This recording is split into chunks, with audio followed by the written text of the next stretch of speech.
ભાગવતમાં 10મ સ્કંદ માં 13મા અધ્યાયમાં 28મા શ્લોકથી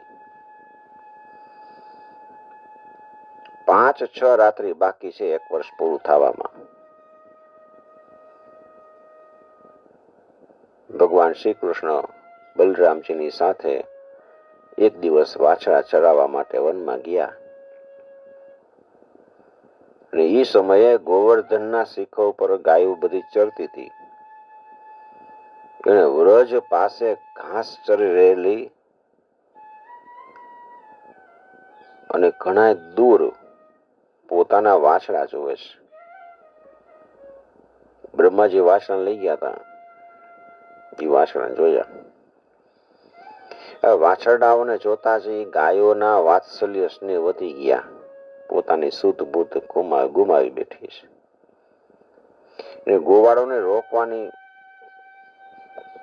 રોકવાની તૈયારી કરી, પણ કઈ પરવા ન કરી અને નો ઉતરાય એવા ટેકરા વાળા રસ્તા ઉપર ચાલીને ઓળંગીને ખૂબ વેગપૂર્વક ગાયો બધી દોડી.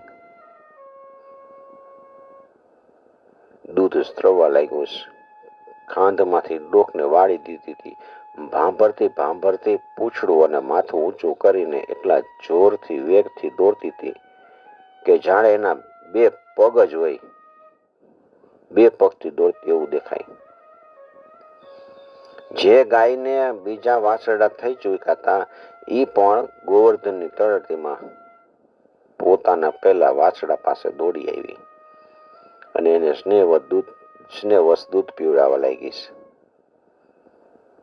એ સમયે એ પોતાના વાછરડાનું શરીર પ્રેમથી ચાટવા લાગી છે અને એવું લાગતું હતું કે જાણે આ વાછરડાને એ પોતાના પેટમાં રાખી લેશે. ગોવાળો એને રોકવાનો ખૂબ પ્રયત્ન કર્યો, પણ બધા મહેનત નકામી ગઈ. એટલે ગોવાળિયાઓને ક્રોધ આવ્યો. મહા મહેનતે મુશ્કેલી ભર્યા માર્ગેથી પોતાના સ્થાને બધે પહોંચે છે અને વાછરડા સાથે પોતાના બાળકોને પણ એને જોયા છે.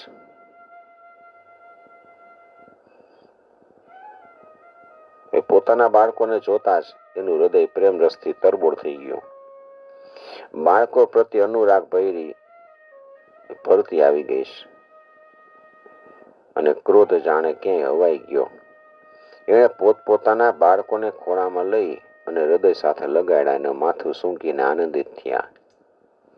વૃદ્ધ ગોપોને પોતાના બાળકોના આલિંગનથી પરમ આનંદ પ્રાપ્ત થયો છે અને પછી બહુ દુઃખી હૃદયે તેમને છોડીને ધીરે ધીરે ત્યાંથી ચાલ્યા ગયા. પછી પણ બાળકોના અને એના શરીરના આલિંગનના સ્મરણથી એના નેત્રમાં પ્રેમના અશ્રુ વહેવા લાગ્યા છે. બ્રહ્માજી આ બધું જોયું. બધું એમનેમ છે. મેં ઉપર લઈ ગયો છું વાછરડા અને ગોવાળિયાને એ બધું.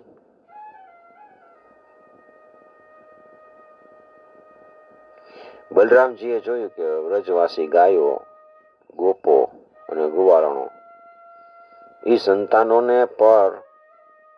સંતાનો ઉપર પણ જેમણે પોતાની માતાનું દૂધ પીવડાવવાનું છોડી દીધું હતું, એમના પ્રત્યે પણ પ્રત્યેક ક્ષણે પ્રેમ સંપત્તિ અને એ પ્રમાણે એની ઉત્કંઠા વધતી જતી હતી.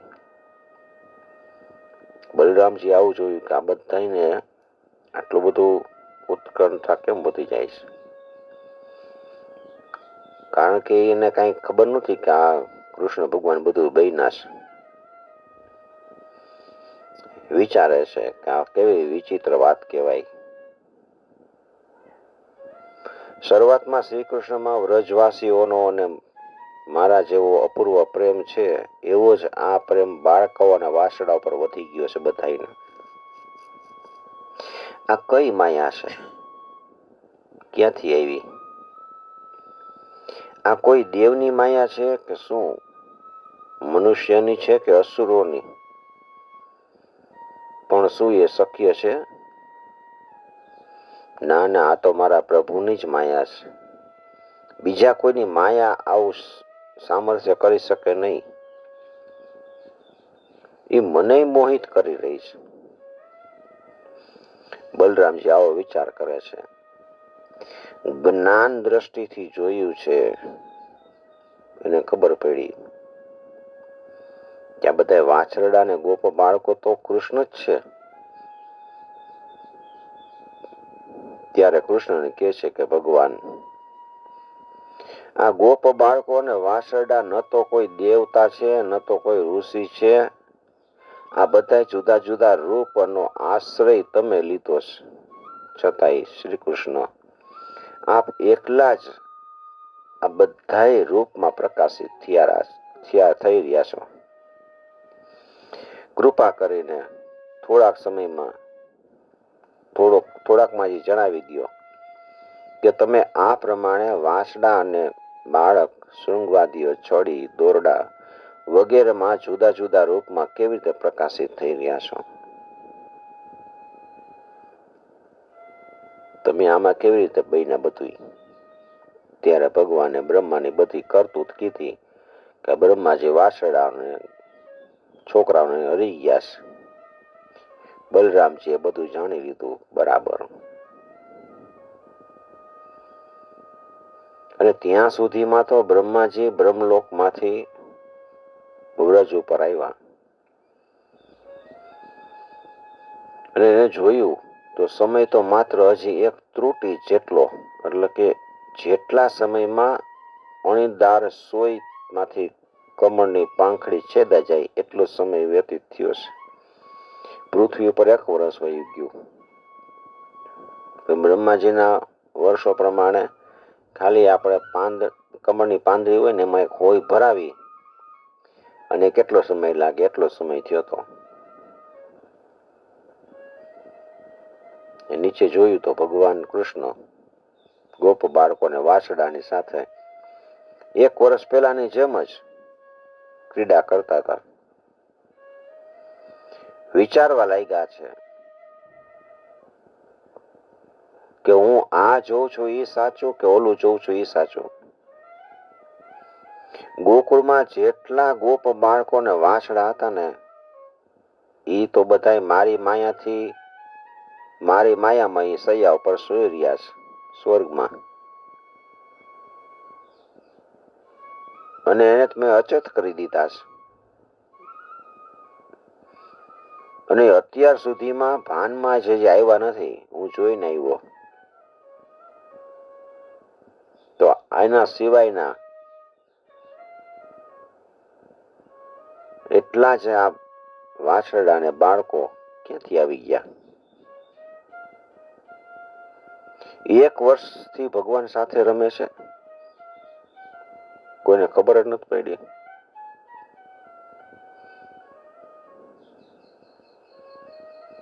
પાછા વળી સ્વર્ગમાં જઈને જોયું તો અહીંયા પાછા બધા બાળકો ને વાછરડા બધા એમને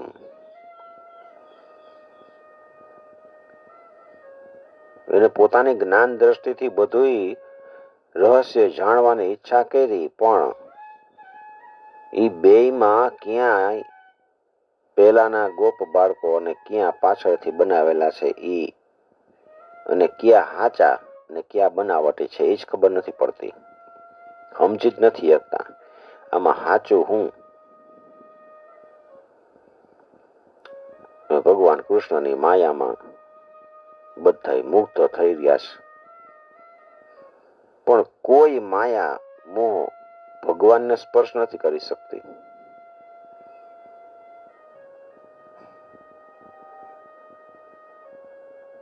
સ્વયં માયયા ચોપે સ્વયં એવ વિમોહિત.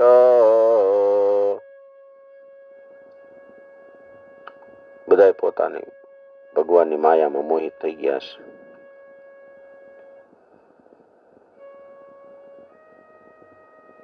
જેવી રીતે રાતના ઘોર અંધકારની અંદર ધુમ્મસના અંધકારનો અને દિવસના પ્રકાશમાં આજ્ઞાનો પ્રકાશ નો પત્તો ન લાગે. ઘોર અંધકાર વાળી રાત હોય એમાં ધુમ્મસ હોય તો ધુમ્મસનો જે અંધકાર હોય એ આપણને દેખાય નહીં, અને દિવસનો પ્રકાશ હોય એમાં આજ્ઞાનો પ્રકાશ ન દેખાય. એવી રીતે શૂદ્ર પુરુષ મહાપુરુષો ઉપર પણ માયાનો પ્રયોગ કરે છે. શૂદ્ર પુરુષ મહાપુરુષ ઉપર માયાનો પ્રયોગ કરે ને તો એ અસર ન કરે. એ મહાપુરુષનું કાંઈ બગાડી શકતા નથી, પણ એ શૂદ્ર પુરુષ પોતાનો જ માયાનો પ્રભાવ ગુમાવી બે છે. એની માયા નકામી જાય. બ્રહ્માજી જ વિચાર કરતા હતા કે એની સામે છે ઈ ગોપ બાળકોને વાછરડાના રૂપમાં ભગવાન શ્રી કૃષ્ણ દેખાવા લાગ્યા છે. ઈ હાચું કા હાચું? જેમ વિચારતા હતા ને ત્યાં જ એની સામે દેખાવા માંડ્યા. બધા જ ઘનશ્યામ પીતાંબર ધારી, શંખ ચક્ર ગદા પદ્મ ધારણ કરેલા ચતુર્ભુજના દેખાણા, અને બધાના મસ્તક ઉપર મુગટ, કાનમાં કુંડળ, કંઠમાં મનોહર હાર, વનમાળા, વક્ષસ્થળ ઉપર સોનેરી રેખા, શ્રી વત્સ, ભુજાઓમાં બાજુબંધ, શંખ ચક્ર ગદા પદ્મ, બધું એમનું ભગવાનનું સ્વરૂપ. બધી આંગળીઓમાં મુદ્રાઓ પ્રકાશિત થાય. સમસ્ત અંગ છે એ કોમળ અને નૂતન તુલસીની માળાઓ પહેરેલી. નેત્રોની કટાક્ષ ભરી ચિતવનથી અત્યંત મધુર એનું મંદ મંદ હાસ્ય, ચાંદની જેવું ઉજ્જવળ, કમળ જેવા નેત્ર. ઓહો!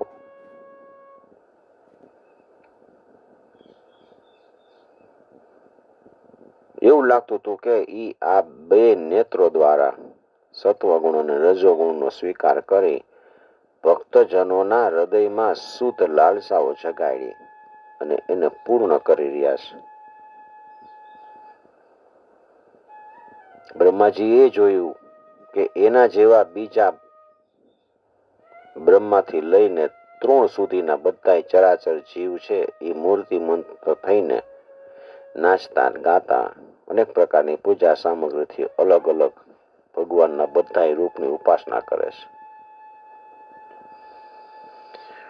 અનેક સિદ્ધિઓ અણીમા, મહિમા, ગરિમા, લઘિમા, માયા, વિદ્યા, વિભૂતિ, મહત્તત્વ વગેરે 24 તત્વ ચારે બાજુ વીંટાયેલા છે.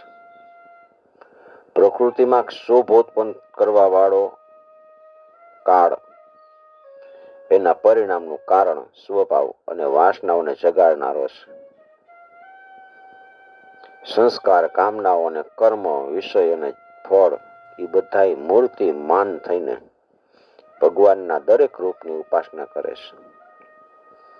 ભગવાનની સત્તા અને મહત્તાની આગળ એ બધાની સત્તા અને મહત્તા પોતાનું અસ્તિત્વ ખોઈ બેઠી.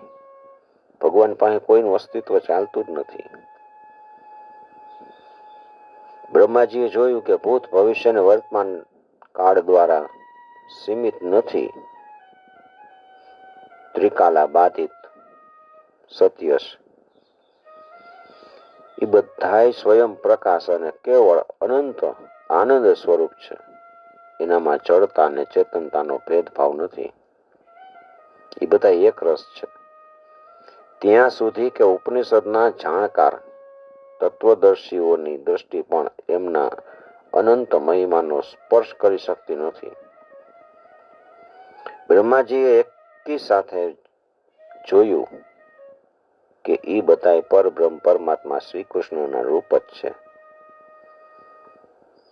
અને જેના પ્રકાશથી આ બધું વિશ્વ પ્રકાશિત થઈ રહ્યું છે. બ્રહ્માજી તો ચકિત થઈ ગયા.